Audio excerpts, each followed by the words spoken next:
What's up, everybody? How's it going? Hope y'all are doing great.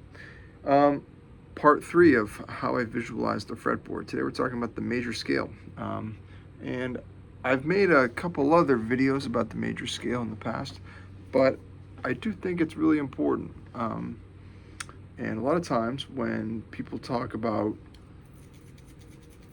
wanting to play things that are more harmonically sophisticated or understanding the fretboard, or they want to learn um, uh, theoretical concepts, or they want to play harder music, um, the first place I usually go, and the first thing I usually ask people is like, okay, let's hear you playing a major scale all over the fretboard. And 9 times out of 10, there's some hole in either a person's understanding or their execution of that, and that's going to prevent you, in my opinion, from like developing an understanding of the entire fretboard. And it's kind of like the gateway drug to understanding more complicated music, and just having a fluid sense of where everything is and how everything fits together. So we're talking about the key of A, which I like to play in from time to time. I'm going to be taking 2 positions of the major scale on the E string and 2 positions on the A string. So I'm going to show you these positions, and here we go. 4th finger on the A note. So that's 4, 1, 3, 4. I'm talking about which of these fingers I'm using. 1, 3. Now for the major 7 of the key, you can either take your first finger and put it on the 1st fret, in this case G sharp. That would be up an octave. Now, that's like the most standard sound in music. That's like the foundation of all, I guess, Western harmony. The major scale, it's where it's at. Here's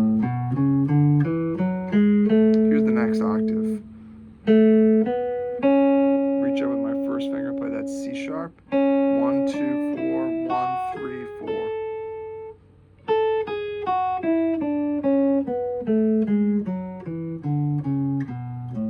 Play it again.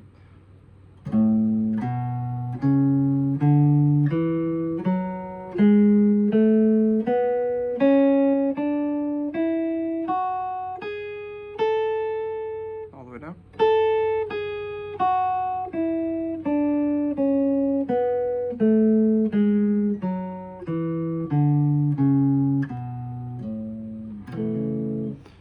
Get this little guy in tune first.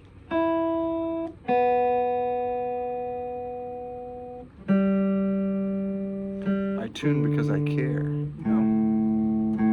Anyway. So, as I was saying in the other video about the major pentatonic scale and how important that is. Well, if you can see your major pentatonic scale with a major scale laid on top of it, well, you have kind of the in my opinion, the 2 biggest major sounds. You've got kind of Allman Brothers style major pentatonics, and then you've got the major scale as well. So a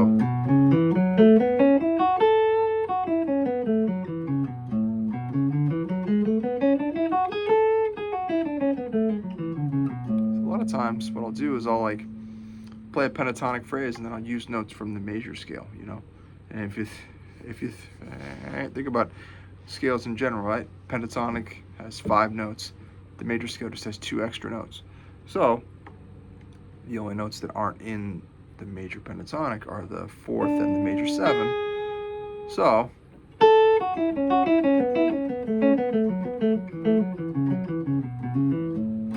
it's all major pentatonic, and then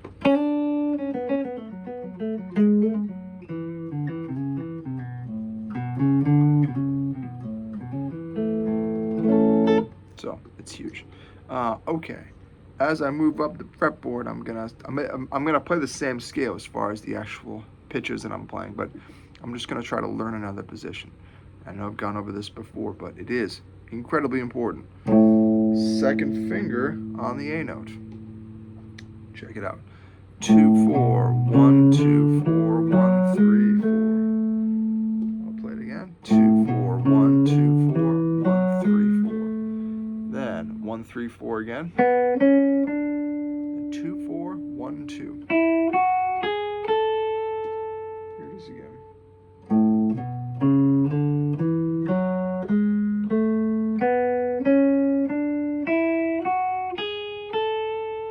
When you play these scales, try to think and say the scale degrees as you're going up, so that way you can identify the sound and visualize, what a second is, what a third is, what a fifth sounds like, how far the sixth is from the root, So root, second, 3, 4, 5, 6, 7, root. What's cool about this one is it also lines up well with this chord. I'm sure you know a bar chord. The real important thing is kind of seeing the chord and the scale and the major pentatonic as all being part of the same thing, just the key of A. Okay, so a great way to practice these, exactly like the pentatonic, work on simple patterns. I like groups of 4. I like those a lot.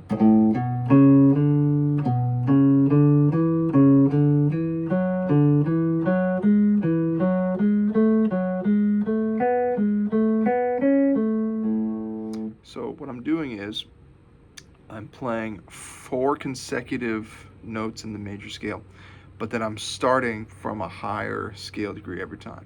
So 4 consecutive notes starting on A, then go up to the next scale degree, B, B, B, and from B, I'll play 4 notes as well. Then from C sharp, and then over to D, then on E, right? So on and so forth. Okay, so I practice that all the time. You could also do thirds, which basically means if these are the notes in the scale, you're doing every other one. Do, do, do, do, do, do, do.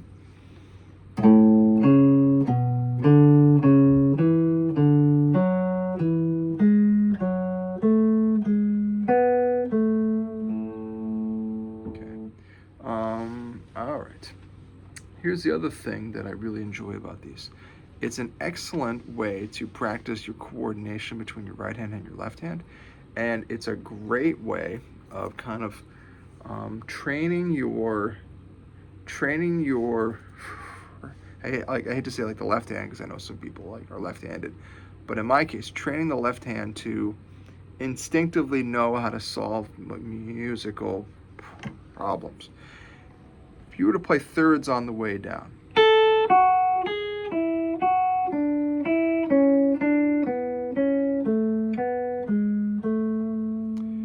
it might not seem like much, right?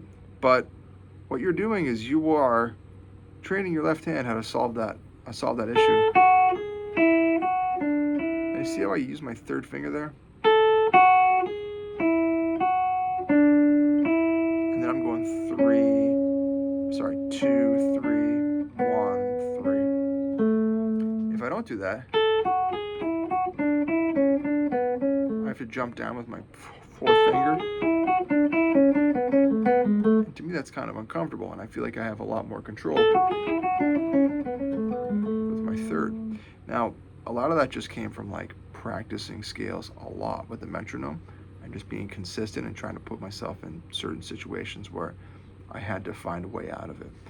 That's also where the metronome really comes in handy, because if you have to keep up with a certain tempo and play a certain pattern of the scale, I think you'd be surprised at how simple it is, or how quickly you can be confronted with something that you don't know how to do, and all those little technical challenges that you face and then solve. That's how you build technique. So our next position, I'm gonna do the same thing where I go fourth finger on the A and then second finger on the A, but now I'm going to start on the A string. So fourth finger on the A note. This is a nice position because you don't have to shift at all. 4, 1, 3, 4, 1, 3, 1, 2. That's your first octave. Then 2, 4, 1, 2, 4.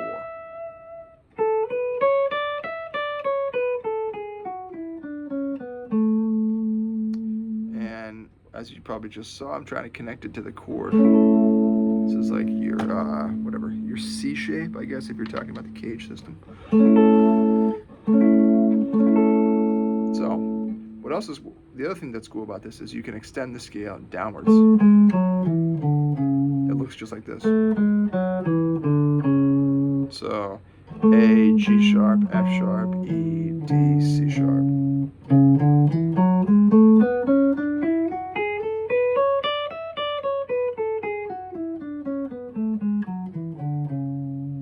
Okay, and now we'll go on to our next one. Same thing we did before. We used our fourth finger and then our second finger. So, you know, like this whole thing is about how I kind of see the fretboard, and this is a really big part of it, in my opinion. So, second finger on A, 2, 4, 1, 2, 4, 1, 3, 4, just like we did here. Then 1, 3, 4, 1, 3. So.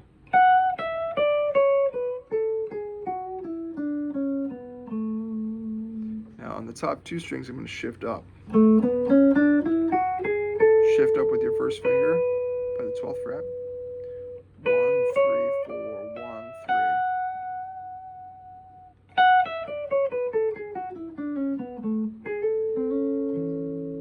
1, 3. Okay. Now, what's cool about that too is you end up,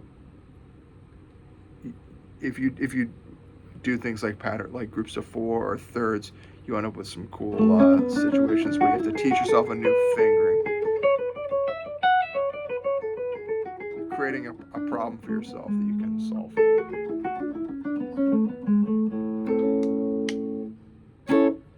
Anyway,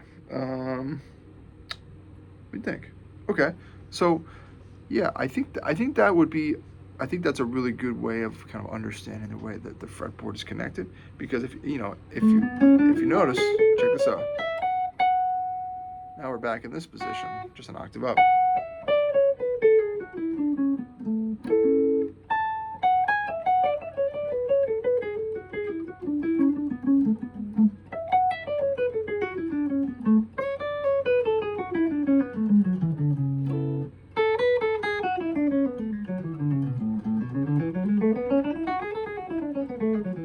So it all works together. Now, some people use this position as well. That's cool. I don't really play out of that very much, but it is a nice position. Anyway, so yeah, like check out your major scales, and as you explore more complicated harmony, right? I would suggest consistently practicing the major scale in a bunch of different keys. You know, just say, all right, I'm gonna do whatever, 10 minutes of practicing just in the major scale. Pick up like a bunch of random keys. I'm just gonna work on these positions. I think you'll be surprised at how much more accurately, how much more accurately you can play over changes. Because a lot of times people might know how to arpeggiate complicated chords, or they might know maybe, I don't know, like they could play a 2-5-1 lick, or they know some like diminished pattern or something. But then if I say, okay, well, I just want you to play in the key of F, like I'll play a series of changes and you just play an F. A lot of times they won't be able to do it, or they'll be able to do it, but like not consistently, you know, like maybe they kind of know the positions, but they can't play with 100% accuracy. And I don't mean 100% like everything is amazing and killing all the time. Just like, can you only play the notes in this key and not make any mistakes? And can you kind of like improvise and and go through all the positions without playing anything outside. And that's hard. So that's what I would suggest that all of you practice. All right. Well, I'll do a couple more of these because I think they're cool. And if there's anything that you want me to be talking about on here that I'm not already talking about, please let me know. And I guess that's it. Oh, and I'm at the Berklee College of Music right now, too. So just want you to know that. All right. I'll talk to you guys later. Peace.